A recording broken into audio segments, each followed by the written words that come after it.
Supreme কোর্টের ৩ জনের একটি ডিভিশন বেঞ্চ গতকাল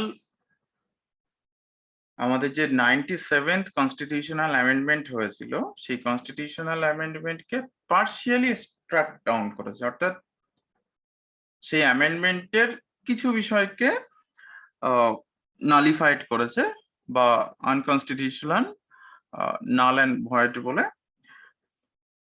জাজমেন্ট দিয়েছে। পুরো অংশটিকে, মানে অনেকে তোমরা হয়তো ভাবছো যে পুরো 97th অ্যামেন্ডমেন্টকে পুরোপুরি বাতিল করে দিয়েছে, এমন হয়তো একটু একটু তোমরা দেখে থাকতে পারো, এমন নয়। বিষয়টি হচ্ছে তার পার্টিকুলার কোনো বিষয়গুলোকে বাদ দিয়েছে। আমাদের বুঝতে হবে 97th অ্যামেন্ডমেন্ট কি কি জন্য হয়েছিল ইত্যাদি সবার আগে বুঝতে হবে। আমাদের একটি 1912 সালের কোঅপারেটিভ সোসাইটিস অ্যাক্ট আছে। এর মেন বিষয় হচ্ছে যে কোনো জায়গায় যাতে ছোট ছোট কোঅপারেটিভ সোসাইটিস বানানো যায়, সেটা লার্জার স্কেলেও হতে পারে। পরবর্তীকালে আমরা যেমন দেখেছি, পুরো বিষয়টা হচ্ছে পরবর্তীকালে ভারত যখন স্বাধীন হলো, এই পুরো বিষয়টাকে স্টেট লিস্টে দেওয়া হয়েছিল। আমরা জানি যে আমাদের কনস্টিটিউশনের 7th শিডিউলে 3টি লিস্ট আছে। প্রথম লিস্টটি হচ্ছে ইউনিয়ন লিস্ট, পরের লিস্টটি হচ্ছে স্টেট লিস্ট, আর থার্ড যে লিস্টটি সেটি হচ্ছে কনকারেন্ট লিস্ট।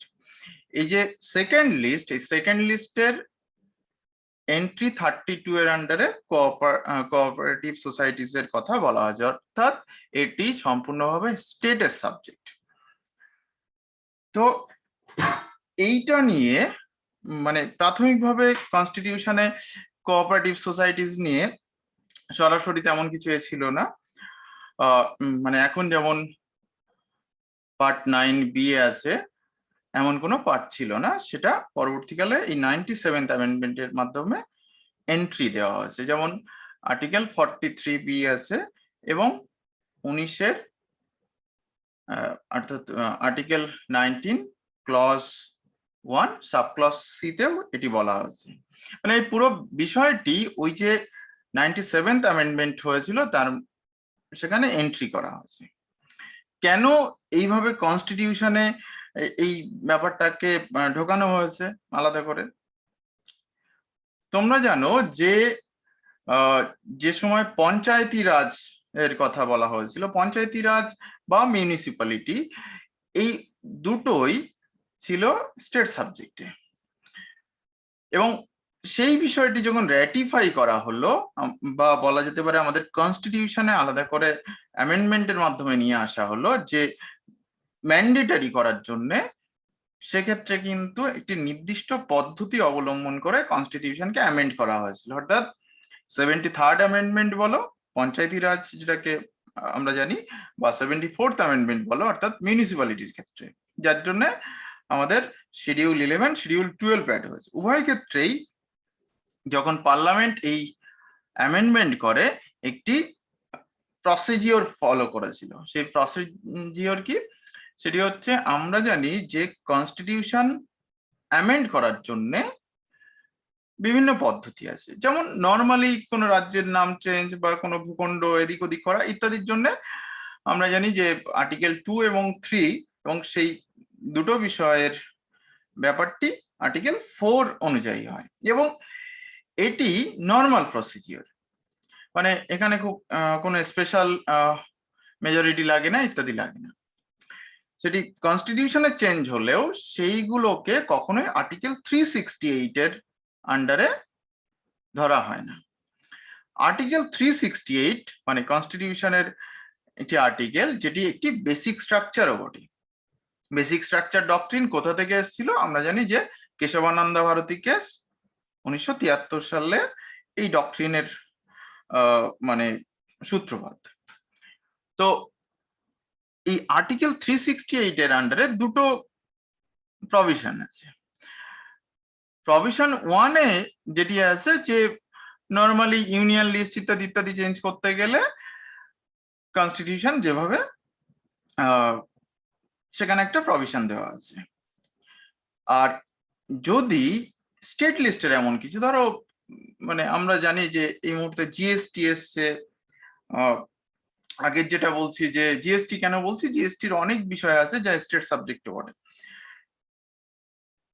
আগের যে পঞ্চায়েতি রাজ, মিউনিসিপ্যালিটি ইত্যাদির ক্ষেত্রে যখনই কনস্টিটিউশনে নতুন ভাবে অ্যামেন্ডমেন্ট করা হয়েছে তখন কিন্তু পার্লামেন্টে যেভাবে পাস করানো হয়, অর্থাৎ 368 সেকেন্ড প্রভিশন, যেটি যে প্রথমে বলা হয় পার্লামেন্টের টোটাল যে মেজরিটি আছে, টোটাল মেজরিটির হাফ, এবং পার্টিকুলার সেই দিনের উপস্থিত যে সদস্যরা আছে তার 2/3 মেজরিটি লাগে, মানে দুটো ক্রাইটেরিয়াই ফুলফিল করতে হবে এবং উভয় হাউসে এটি পাস হতে হবে সেপারেটলি। মানে এমন নয় যে কোনো একটি হাউসে পাস হলো আরেকটি হাউসে পাস হলো না, এমন হলে হবে না, বা জয়েন্ট সিটিং এর কোনো প্রভিশন এখানে নেই।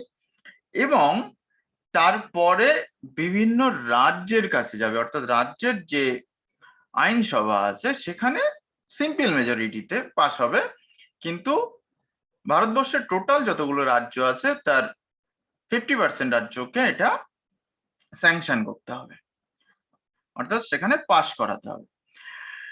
তারপরে সেটি রাষ্ট্রপতি সাইন করলে তবেই সেটি অফিসিয়ালি একটি কনস্টিটিউশনাল অ্যামেন্ডমেন্ট হবে। এটা হচ্ছে 368 এর সেকেন্ড প্রভিশন, কারণ এর মধ্যে রাজ্য জড়িত আছে। কিন্তু যদি কোনোভাবে রাজ্য জড়িত না থাকে, অর্থাৎ ইউনিয়ন লিস্টের ব্যাপার হয় এরকম কিছু, সেক্ষেত্রে শুধুমাত্র পার্লামেন্টের যে প্রথম যে পয়েন্ট বললাম যে টোটাল মেজরিটির অর্ধেক এবং সেই দিনের যারা উপস্থিত প্রেজেন্ট অ্যান্ড ভোটিং তাদের 2/3 ভোট দিতে হবে সেপারেটলি। এমন নয় যে দুটো হাউস একসাথে বসতে পারে, কনস্টিটিউশনাল অ্যামেন্ডমেন্টে এই প্রভিশন নেই। ওকে, এই পার্টিকুলার পয়েন্টটা কেন বুঝতে হবে, এই যে 97th অ্যামেন্ডমেন্ট নিয়ে যে অবজেকশনের পয়েন্ট এর মধ্যেই নিহিত আছে। কি হয়েছে 97th অ্যামেন্ডমেন্টে আমরা দেখি।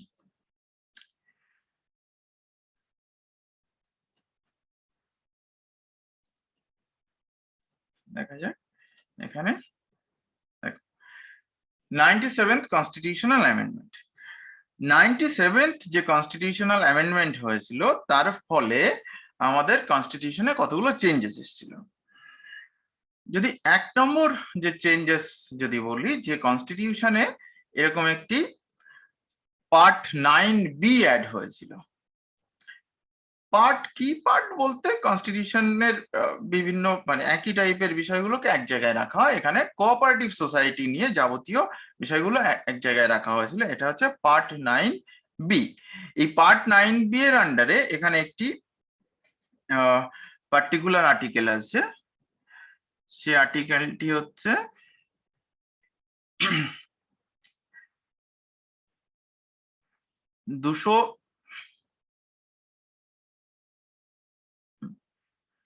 এই যে 243-এর 243-এর ZR এবং 243-এর ZS, এই দুটো আমাদের একটু পরে আলোচনায় লাগবে।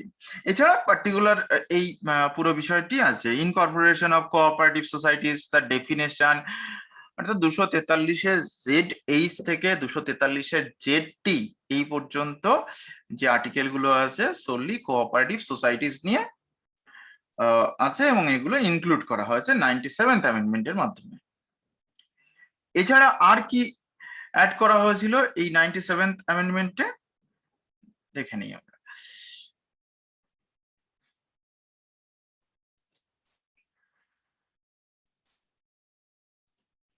আমি এই মুহূর্তে যেটিকে খুললাম এটি হচ্ছে কনস্টিটিউশন অফ ইন্ডিয়া, এটি হচ্ছে বেয়ার অ্যাক্ট। তো 97th অ্যামেন্ডমেন্টে যে অ্যাড হয়েছিল একটি হচ্ছে 9B অ্যাড হয়েছিল, পার্ট 9B। আমি তার কি কি অ্যাড হয়েছিল পরে একটুখানি বলছি, এটা একটু যেহেতু অনেকটা বড় টানতে অসুবিধা হবে, আমি যেহেতু এই জায়গাটা খোলা আছে একটু একটা পয়েন্ট বলে নিই। দেখো, যে শিডিউল 7 আছে, শিডিউল 7 এর 3টে লিস্ট আছে। ফার্স্ট লিস্ট ওপরে আছে, যেখানে দেখো 97 লাস্ট নাম্বার আছে, এটি হচ্ছে ইউনিয়ন লিস্ট, লিস্ট 2 হচ্ছে স্টেট লিস্ট। এই স্টেট লিস্টের এন্ট্রি 32, এন্ট্রি 32 তে কি বলছে? এন্ট্রি 32 তে বলছে incorporation regulation and winding up of corporations other than those specified in a state in list 1 and universities unincorporated trading literary scientific religious and other societies এই পর্যন্ত কিছু নেই। পরে যেটা and associations, পরে যেটা আছে দেখো কোঅপারেটিভ সোসাইটিস, স্পষ্ট করে লেখা আছে।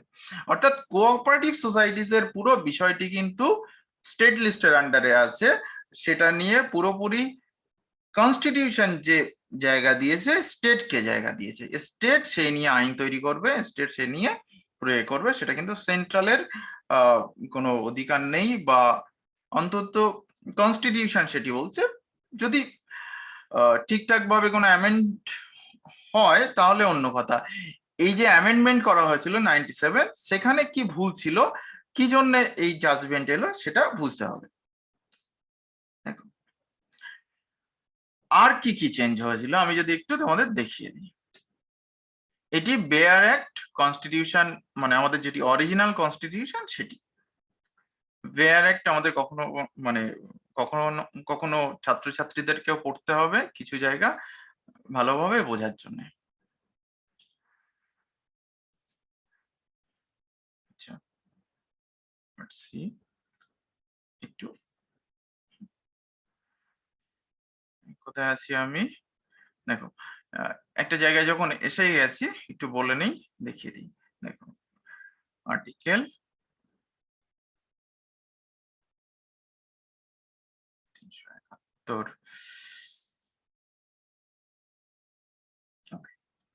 দেখো এটি হচ্ছে 368 আর্টিকেল, যেটির কথা আমি বলছিলাম। এটি পরীক্ষায় আসে কনস্টিটিউশনের একমাত্র পার্ট 20 নম্বর পার্ট, যেখানে একটি মাত্র আর্টিকেল আছে।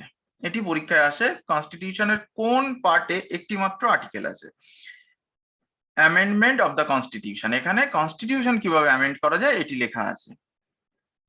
কি আছে এখানে দেখো, প্রভিশন দুটো আছে। ক্লজ 1 যেটা আছে সেটা সম্পূর্ণভাবে মানে ইউনিয়ন লিস্ট ইত্যাদি, কিন্তু যেটা প্রভিশন 2 আছে এটি হচ্ছে ব্যাপার যেটা আমি বলছিলাম, an amendment of this constitution may be initiated only by the introduction of a bill for the purpose in either house of parliament, and when the bill is passed in each house by a majority of the total membership of the house, মানে total membership যদি লোকসভার ক্ষেত্রে 543 হয়, রাজ্যসভার ক্ষেত্রে 245 হয়, এই মুহূর্তে যা মানে ব্যাপার তার অর্ধেকের বেশি হতে, and by a majority of not less than 2/3 of the members of the house present and voting। সেদিন ধরো 400 জন, যদি 450 জন উপস্থিত থাকে তাহলে মিনিমাম 450 2/3, লোকসভার ক্ষেত্রে মিনিমাম 300 জনকে ভোট দিতে হবে accordingly রাজ্যসভাতে। It shall be presented to the president, who shall give his assent to the bill, and thereupon the constitution shall stand amend in accordance with the terms of the bill। এবার এখানে বলছে দেখো,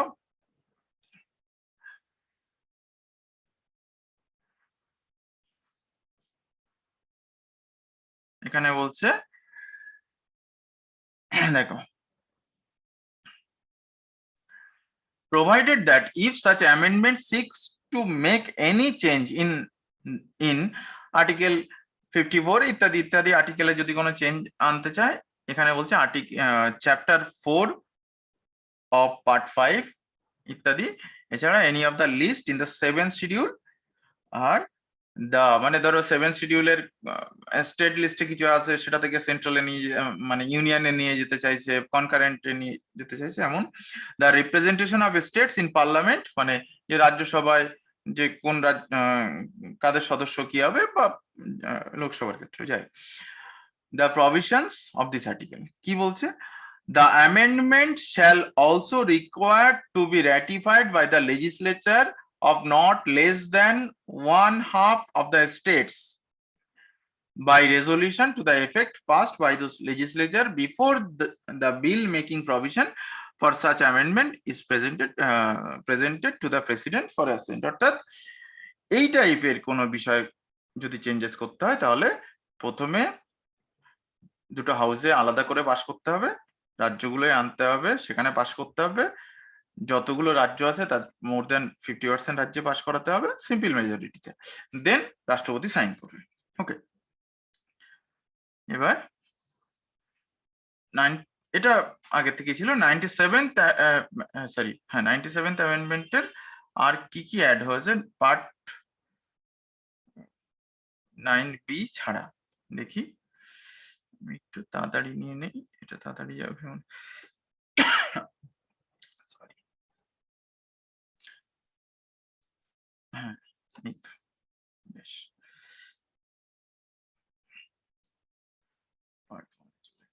সুন্দর। দেখো এখানে একটি আছে 43-এর B.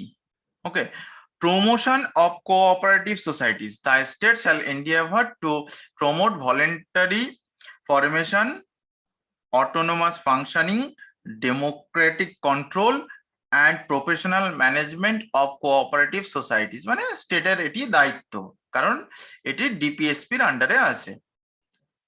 Directive principles of state policy article 36 থেকে 51। ওকে, দেখো এই যে 2 নম্বর লেখা আছে উপরে, সেটা দেখলে বুঝতে পারবে। এই যে inserted by the constitution amendment 97th। ওকে, 2012 থেকে এফেক্ট, মানে অ্যামেন্ডমেন্টটা হচ্ছে 2011 সালে এফেক্ট হয়েছিল ফেব্রুয়ারির 12 তারিখে 2012, এটি অ্যাড হয়েছিল। এছাড়া আর কি অ্যাড হয়েছিল? অ্যাড হয়েছিল 19-এর আন্ডারে 19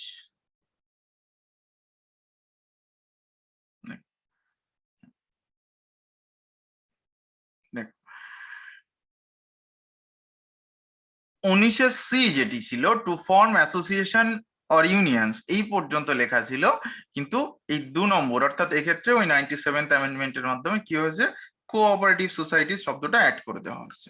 ওকে, অর্থাৎ আমাদের ফান্ডামেন্টাল অধিকার আছে, কারণ কি এটা রাইট টু ফ্রিডমের আন্ডারে পড়ছে। ফান্ডামেন্টাল রাইট কত, 12 থেকে আর্টিকেল 35 এর মধ্যে পড়ছে, পার্ট 3, আর আগেরটা ছিল পার্ট 4 ডিপিএসপি। এই অল্টারেশন গুলো কনস্টিটিউশনে করা হয়েছে 97th অ্যামেন্ডমেন্টের মাধ্যমে। এবার প্রেজেন্ট সমস্যাটা কি দেখা যাক।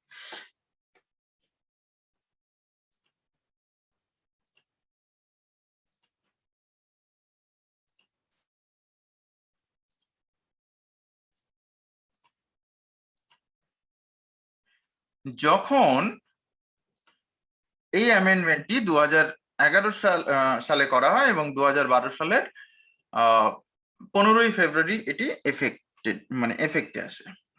ব্যাপার কি হয়েছিল, 2002 সালে সরকার একটি আইন বানিয়েছিল। আইনটি হচ্ছে multi state cooperative societies.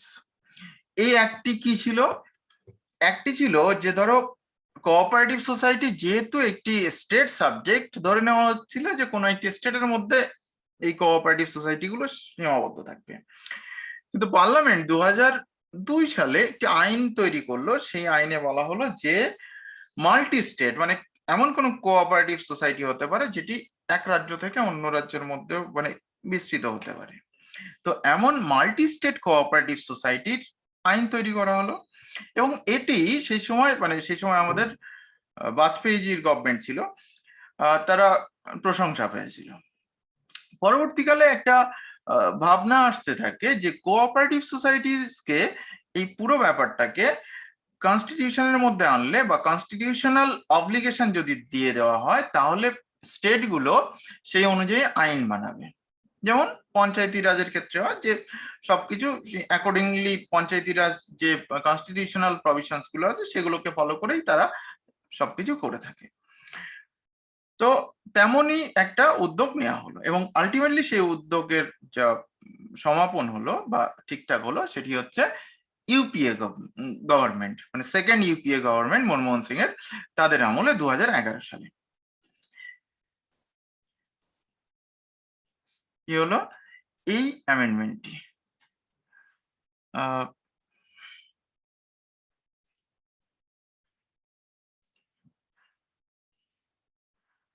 97th constitutional amendment কি হলো? The 97th constitutional amendment which dealt with the issues related to effective management of cooperative societies in the country was passed by parliament ওই 2011 ডিসেম্বরে আর 15 ফেব্রুয়ারি তে এফেক্ট হয়। এবার এইটি যখন effect এলো তার পরবর্তীকালে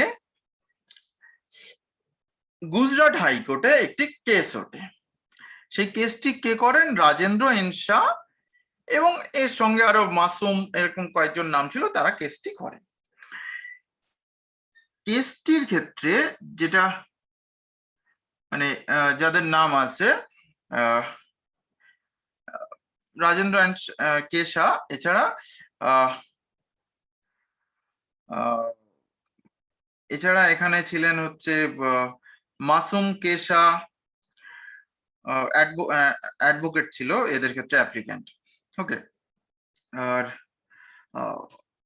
বিশ্বাস শাহ এরকম কয়েকজন ছিল এই পুরো ইস্যুটায়। তো এই যে বিষয়টি হয়েছিল, যে পার্টিকুলার কেসটি উঠেছিল, তখন গুজরাট হাইকোর্ট এই কনস্টিটিউশনাল অ্যামেন্ডমেন্টটিকে বাতিল করে। মানে তাদের বক্তব্য যে এই কনস্টিটিউশনাল অ্যামেন্ডমেন্টটি সঠিক নয়, কনস্টিটিউশনের ঠিকঠাক প্রসিজিওর ফলো করে করা হয়নি, ডিউ প্রসিজিওর যেটাকে বলা হয় সেটা ফলো করা হয়নি। তো পরবর্তীকালে সেই বিষয়টি আমাদের সুপ্রিম কোর্টে আসে, অর্থাৎ গুজরাট হাইকোর্ট 97th অ্যামেন্ডমেন্টকে এক প্রকার নালিফাই করে এবং সেটিকে পরবর্তীকালে গভর্নমেন্ট অফ ইন্ডিয়া সুপ্রিম কোর্টে নিয়ে আসে। সুপ্রিম কোর্টে সেই 2013 সাল থেকে কেসটি চলছিল এবং ফাইনালি এই 22শে জুলাই, হ্যাঁ 22শে জুলাই এই জাজমেন্টটি দিয়েছে। এক্ষেত্রে বেঞ্চ যেটি তৈরি হয়েছিল, 3 জনের একটি বেঞ্চ তৈরি হয়েছিল। বেঞ্চে ছিলেন জাস্টিস আর এফ নরিমান, ছবিতে দেখছো, জাস্টিস কে এম জোসেফ এবং জাস্টিস ভি আর গাভাই, এই 3 জন জাজ ছিলেন। এবং সরকার পক্ষের যিনি ছিলেন তিনি হচ্ছেন জাস্ট আমাদের মানে অ্যাটর্নি জেনারেল কে কে বেণুগোপাল। কি হলো পুরো ব্যাপারটা? Supreme Court on Tuesday held that the Parliament could not have introduced a law regulating cooperative societies within states and union territories under 97th Constitutional Amendment without first getting it ratified. Okay. Supreme কোর্টে যখন এলো, justice K K Venugopal, sorry I beg pardon, আমাদের যিনি attorney general কে কে বেণুগোপাল, তার সমর্থনে বিভিন্ন বক্তব্য দিলেন যে কেন এই কোঅপারেটিভ সোসাইটিস যে ব্যাপার এটিকে বাতিল করা হবে, এটি ঠিক নয়। মানে সরকার ঠিকঠাকই করেছিল, গুজরাট হাইকোর্টের যে রায় সেটাকে যদি প্রত্যাহার করা হয় ভালো হয়। মানে তার লজিক তিনি দিলেন। লজিক কি দিলেন? সুপ্রিম কোর্ট কেন এটার গুজরাট হাইকোর্টের যে রায় সেটাকে বহাল করতে চাইছেন? দেখো কি হয়েছিল। ফার্স্ট, যেটা আর্টিকেল 368 প্রভিসো 2, আমি তোমাদেরকে বললাম যে স্টেট সাবজেক্টের কিছু করতে গেলে সেক্ষেত্রে প্রথমেই যেটা হবে সেটা হচ্ছে পার্লামেন্টে পাস করার সঙ্গে সঙ্গে রাজ্যগুলোর কাছ থেকে সম্মতি নিতে হবে, অর্থাৎ মোর দ্যান 50% রাজ্যের কাছ থেকে সম্মতি নিতে হবে। জিএসটির ক্ষেত্রে অর্থাৎ অ্যামেন্ডমেন্ট 101 এর ক্ষেত্রে নেওয়া হলো, পঞ্চায়েতি রাজ অ্যামেন্ডমেন্ট 73, মিউনিসিপ্যালিটি অ্যামেন্ডমেন্ট 74, ইত্যাদি ক্ষেত্রে কিন্তু এই প্রসিডিওর ফলো করা হয়েছিল। এই ক্ষেত্রে সেন্ট্রাল গভর্নমেন্ট বা ইউনিয়ন পার্লামেন্ট যাই বলো, এই প্রভিশন ফলো করেনি। ইউনিয়ন পার্লামেন্টে পাশ হয়ে গেল, তারপরে সেই বিলটিকে যে বিভিন্ন রাজ্যের স্টেট লেজিসলেচারে পাশ করাতে হবে বা রেজলিউশন নিতে হবে ফেভারে, সেই ব্যাপারটি পাশ করেনি ইউনিয়ন পার্লামেন্ট, সরাসরি সেখান থেকে রাষ্ট্রপতি সাইন করলেন। এই ঘটনাটি কেন ঘটানো হয়েছিল সেটা তো সেই সময়কার সরকারই বলতে পারবে। কি ব্যাপার হতে পারে, রাজ্যগুলোয় হয়তো পাস হবে না, এটাও একটা ব্যাপার হতে পারে। মানে এ তো আইনের সাথে সাথে রাজনীতির একটা ভীষণ সম্পর্ক আছে, হতে পারে। তো সেটি সেই প্রসিজিওর ফলো করা হয়নি, অর্থাৎ এই পয়েন্টে দেখা যাচ্ছে এটি কিন্তু হয়তো, মানে হয়তো নয়, একদম ডেফিনেটলি ঠিক নয়। ওকে, মানে যদি এখানে বলি আমাদের যে দেখো পার্ট 9 যেটা হচ্ছে পঞ্চায়েতি রাজের সাথে রিলেটেড, পার্ট 9A যেটি হচ্ছে মিউনিসিপ্যালিটির সাথে রিলেটেড, এই উভয়ের ক্ষেত্রে রাজ্যগুলোর কাছ থেকে র্যাটিফিকেশন নেওয়া হয়েছিল। কিন্তু যখন পার্ট 9B অর্থাৎ এই কোঅপারেটিভ সোসাইটিস এর ব্যাপারটি কনস্টিটিউশনে নেওয়া হলো, সেখানে কিন্তু রাজ্যগুলোর সম্মতি নেওয়া হয়নি, অর্থাৎ আর্টিকেল 368 প্রভিসো 2 কে ভায়োলেট করা হয়েছে।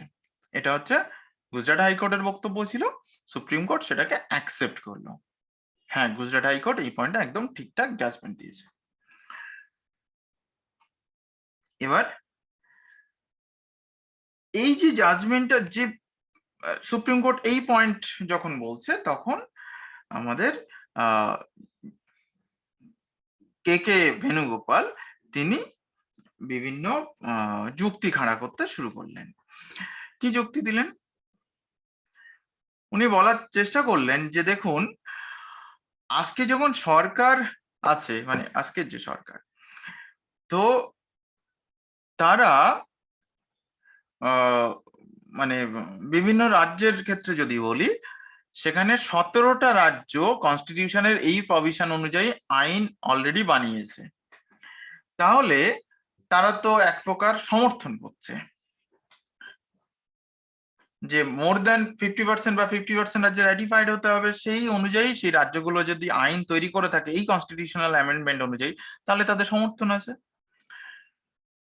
সুপ্রিম কোর্টের বক্তব্য হচ্ছে এটা কি করে, আপনার 368 এর আন্ডারে, 368 প্রভিসো 2 এর আন্ডারে বলা হচ্ছে যে আপনাকে এই প্রসিডিওর ফলো করতে হবে, আপনি সেই সময় ফলো করেননি, আপনি রাষ্ট্রপতিকে দিয়ে সাইন করিয়ে নিলেন, আর এখন বলছেন যে 17টা রাজ্যে আছে। এ তো যদি ক্রনোলজি বলি বা কনস্টিটিউশনের অ্যামেন্ডমেন্টের প্রসিডিওর বলি, সেই অনুযায়ী ঠিক নয়, অর্থাৎ এটি ভুল।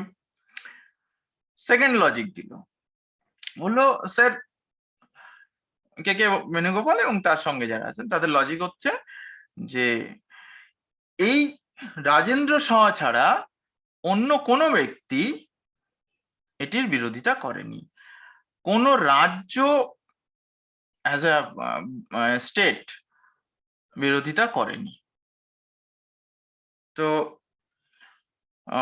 সেজন্য এটাকে কেন বাতিল কর, যদি রাজ্যের স্টেট লিস্টের ব্যাপারে স্টেট তো বলতে পারতো, বিরোধিতা করতে পারতো। তখন সুপ্রিম কোর্টের বক্তব্য হচ্ছে স্টেট বিরোধিতা করেনি বলে একটা ভুল ঠিক হয়ে যায় না। ওকে, সুতরাং সেকেন্ড লজিকটাও টিকলো না। থার্ড লজিক কি দিল? থার্ড লজিক হচ্ছে যে কনস্টিটিউশন অনুযায়ী যদি কনস্টিটিউশনের কোনো পার্ট স্টেট লিস্টের সাথে মানে দ্বন্দ্বে জড়িয়ে পড়ে, সেক্ষেত্রে স্টেট লিস্টের ওপরে কনস্টিটিউশনের সেই পার্টটিকে ধরা হবে, ঠিক আছে, আপার হ্যান্ড দেওয়া হবে। সুপ্রিম কোর্ট এখানেও বললো যে, মানে জাজরা বললেন যে এই ব্যাপারটি কিন্তু ডিসপিউটেড আলোচনা হচ্ছে এবং সেই নিয়েই কিন্তু এই কেসটি চলছে, এটিকেও খুব একটা প্রাধান্য দেওয়া হলো না। তো জাস্ট সরি, আমাদের অ্যাটর্নি জেনারেল কে কে বেণুগোপাল বা তার সহযোগীদের যেসব বক্তব্য সেগুলোকে খুব একটা প্রায়োরিটি দেওয়া হলো না। এবার হচ্ছে তাহলে কি পুরো পার্টটাকে বাতিল, মানে পুরো এই অ্যামেন্ডমেন্টটাকে বাতিল করে দেবে? সেটা হচ্ছে বড় প্রশ্ন।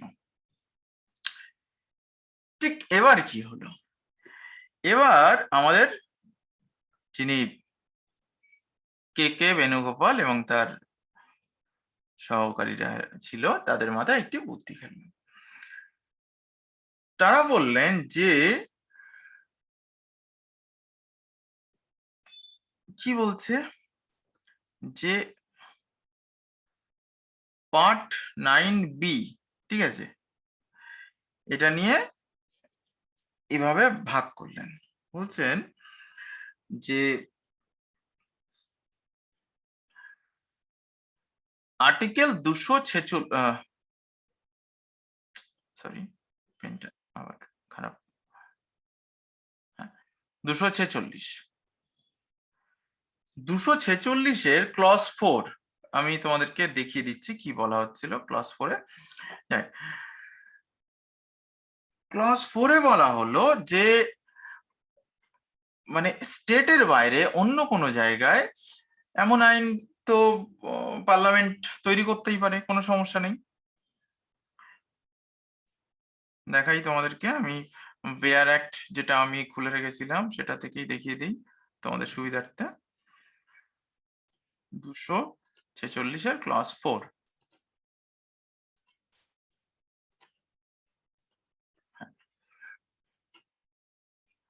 246-এর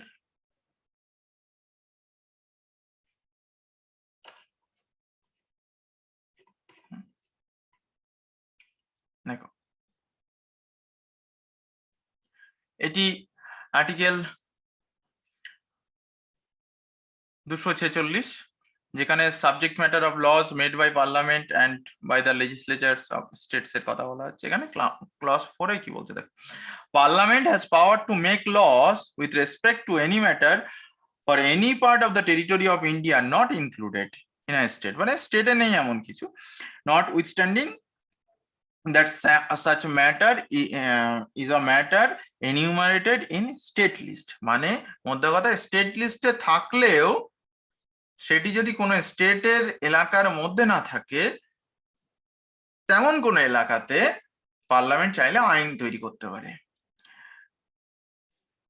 তাহলে প্রশ্নটা হলো মানে স্টেটের বাইরে কি আছে, এখানেই হচ্ছে বড় প্রশ্ন। স্টেটের বাইরে ঠিক কি আছে? স্টেটের বাইরে আছে যেটি, এটি হচ্ছে এই স্টেট ছাড়াও আমাদের শিডিউল 1-এ, কনস্টিটিউশনের শিডিউল 1-এ ইউনিয়ন টেরিটরিজ আছে। তাহলে 246-এর ক্লজ 4 অনুযায়ী ইউনিয়ন টেরিটরিজে যদি এই টাইপের আইন এফেক্ট মানে চলে, সেটা তো ঠিক সুপ্রিম কোর্ট বললো ঠিক ভ্যালিড। অর্থাৎ কে কে বেণুগোপাল এবং তার সহযোগীরা কিছুটা উৎসাহিত হলো যে না, ইউনিয়ন ইউটি অঞ্চলের ক্ষেত্রে, ইউটিস অর্থাৎ ধরো আন্দামান নিকোবর, দাদরা নগর হাভেলি, অমুক ইত্যাদি এলাকার ক্ষেত্রে সুপ্রিম কোর্ট কিন্তু মেনে নিল, ভ্যালিড। তো তারা আবার একটা উদ্যোগ শুরু, মানে তারা আবার নতুন করে আরেকটা পয়েন্ট বললো এবার, যে কোঅপারেটিভ সোসাইটিস, সরি পেনটা খুব প্রবলেম হচ্ছে, মানে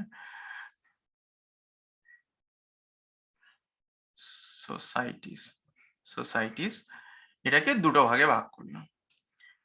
বলছে কিছু হতে পারে স্টেটে, মানে কোন একটা পার্টিকুলার স্টেটের মধ্যে কোঅপারেটিভ সোসাইটি থাকতে পারে, আর একটা হতে পারে মাল্টি স্টেটস,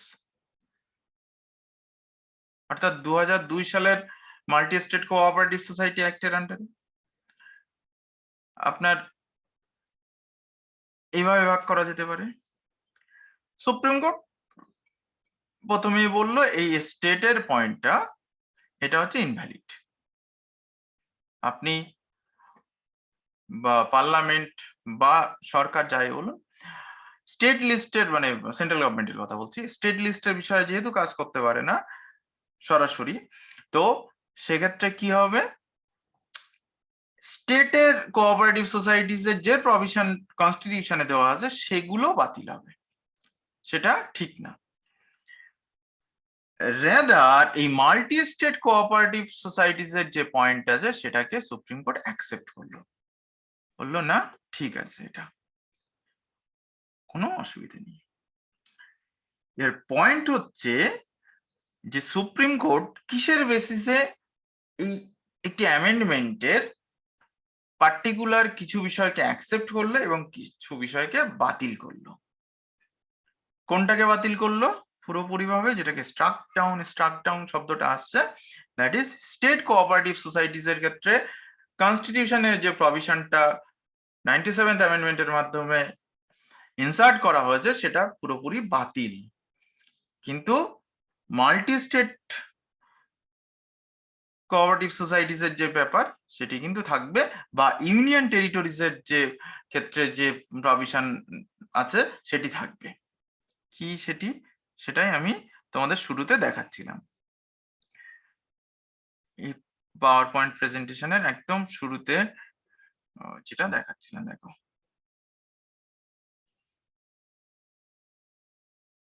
এই যে এখানে দেখো আর্টিকেল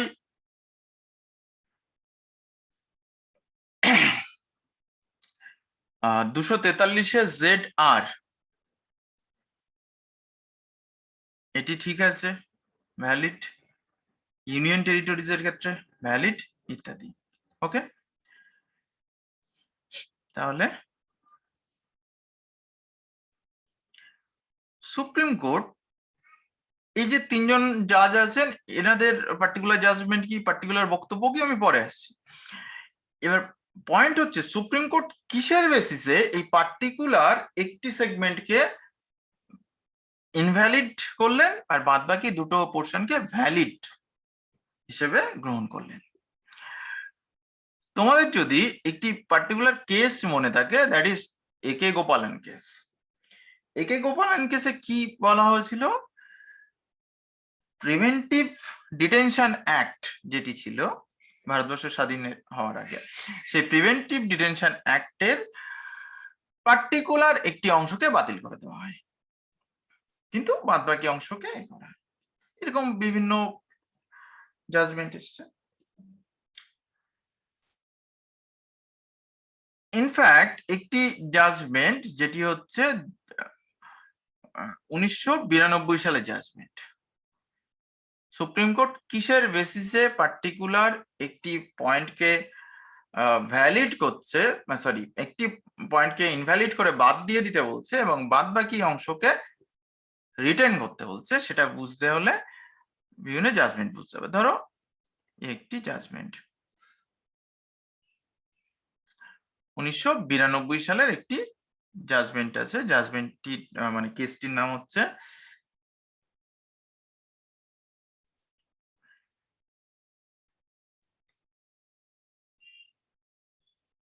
খুব বাজে অবস্থা পেনটার,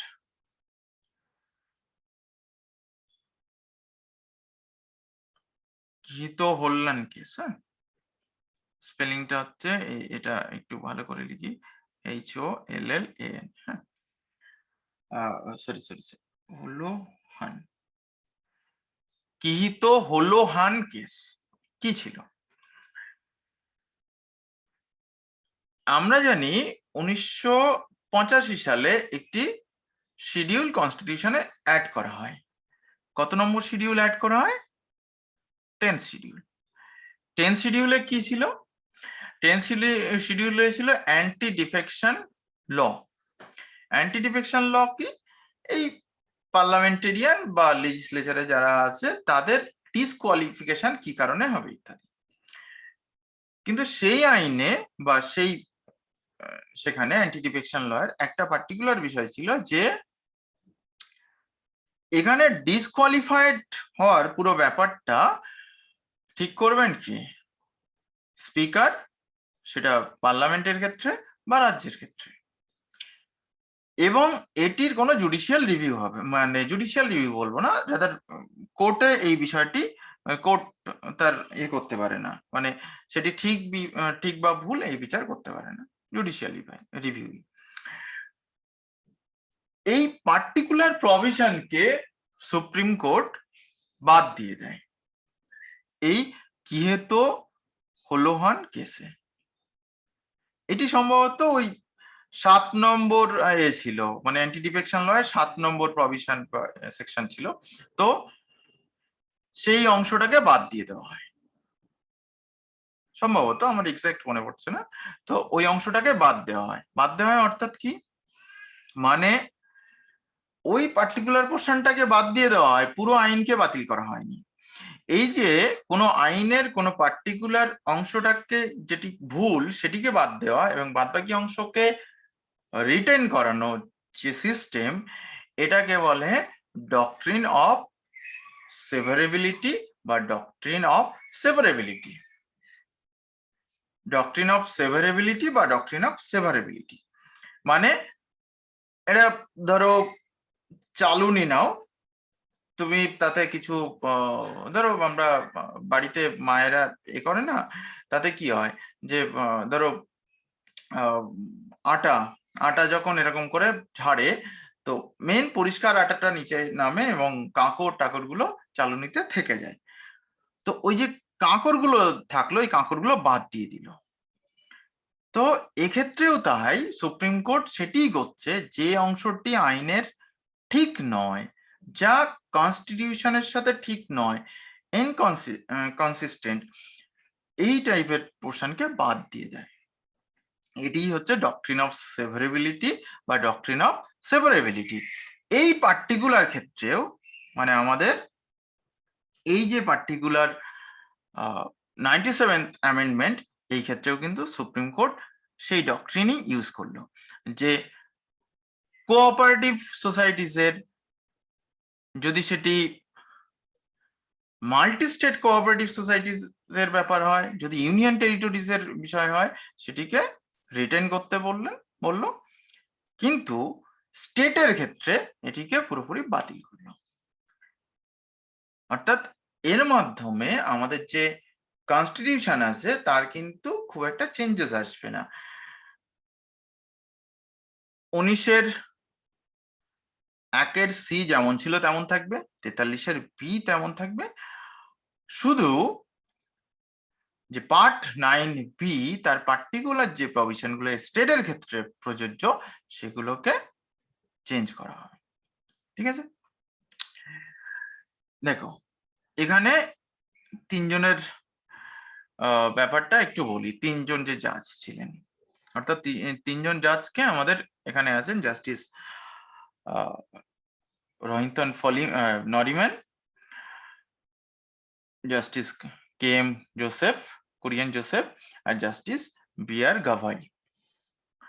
তিনজনই তোমরা যদি একটু সুপ্রিম কোর্ট সম্পর্কে জানো তো তোমরা মাঝে মাঝে কুরিয়ান জোসেফ বা জাস্টিস নরিম্যানের নাম খুব শুনে থাকবে বিভিন্ন। তো এখানে দেখো বলছে, however the 3-judge bench of the top court by a 2-1 majority held that the Constitution 97th Amendment Act 2011 will be valid and operational with regard to multi-state cooperative societies which relate to cooperative societies existing across many states or union territories. The majority view of Justice Nariman and Gavai, অর্থাৎ এখানে যে দুজন জাজ majority view দিচ্ছে। একটা জিনিস জানবে, supreme কোর্টের ডিভিশন বেঞ্চ কিভাবে চলে, মেজরিটি ভিউয়ে চলে, এবং অন্যরা যারা সেই জাজমেন্টের এগেনস্ট দেয় সেটাকে বলা হয় ডিসেন্টিং জাজমেন্ট। এক্ষেত্রে কুরিয়ান জোসেফ যেটি দেবেন সেটি হচ্ছে ডিসেন্টিং জাজমেন্ট। ওকে, তো নরিম্যান আর গাভাই কি বলছেন, we declared that the Part 9B of the Constitution of India is operative insofar as multi-state cooperative societies are concerned. Part 9b, insofar as it applies to cooperative societies which operate within a state, would therefore require ratification under Article 368 Clause 2 of the Constitution of India. In the present case, ratification not having been effected, the amendment is non-est. অর্থাৎ যেহেতু পার্লামেন্টের বিষয়টি পাশ হওয়ার পরে যেহেতু রাজ্যগুলোতে আসেনি বা রাজ্যের দ্বারা র্যাটিফাই করা হয়নি, সেজন্য রাজ্যের ক্ষেত্রে এই পার্টিকুলার অ্যামেন্ডমেন্টকে গ্রহণ করা হবে না। যদি ভবিষ্যতে র্যাটিফাই করা হয় বা সেটা নিয়ে আলাদাভাবে চিন্তা ভাবনা করা অন্য কথা। এবার দ্য থার্ড জাজ of the bench, justice Kurian Joseph, কি বলছেন? Joseph supported the majority view to the extent that Part 9b does not apply to state cooperative societies. উনি এই যে মেজরিটি ভিউ বলেছে যে রাজ্যের ক্ষেত্রে এটা অ্যাপ্লিকেবল নয়, ওটাকে উনি সমর্থন করেছেন। He went a step further, মানে এইখানেই dissenting judgement, okay, further and held that the law cannot apply to multi-state cooperative societies either. উনি বলছেন যে মাল্টি-স্টেট কোঅপারেটিভ সোসাইটিস এর ক্ষেত্রেও এটি অ্যাপ্লিকেবল নয়। অর্থাৎ জাস্টিস কুরিয়ান জোসেফ এই পুরো এন্টায়ার বিষয়টিকে বাতিল করতে বলছিলেন।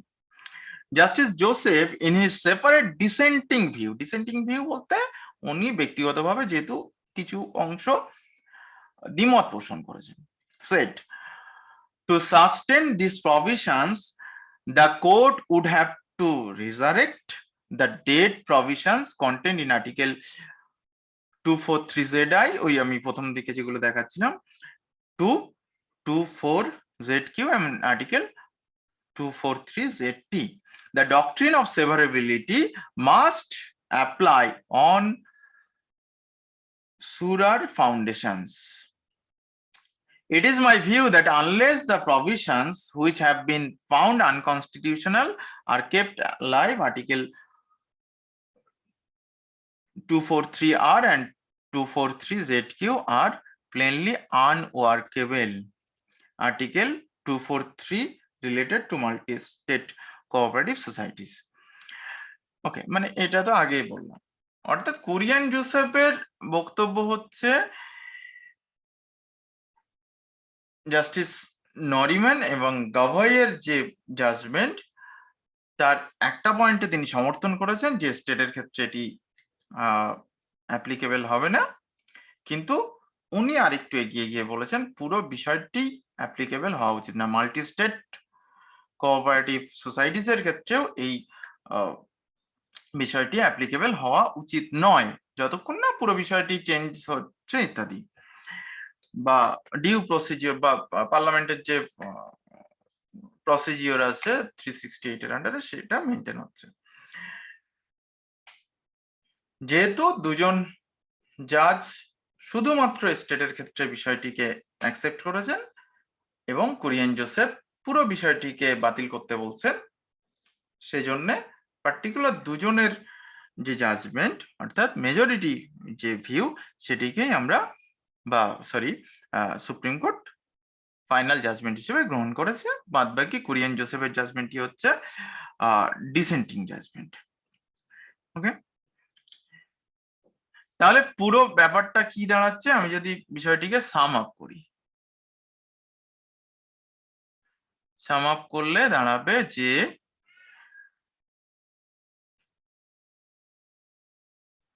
অপারেটিভ সোসাইটিস কোন ক্ষেত্রে 97th কনস্টিটিউশনাল অ্যামেন্ডমেন্ট অ্যাক্ট 2011 তিনটে পয়েন্টে ভাগ হলো, একটি হচ্ছে স্টেটের ক্ষেত্রে, এটি দ্বিতীয় হচ্ছে মাল্টি স্টেট, আর তৃতীয় হচ্ছে ইউনিয়ন টেরিটরি।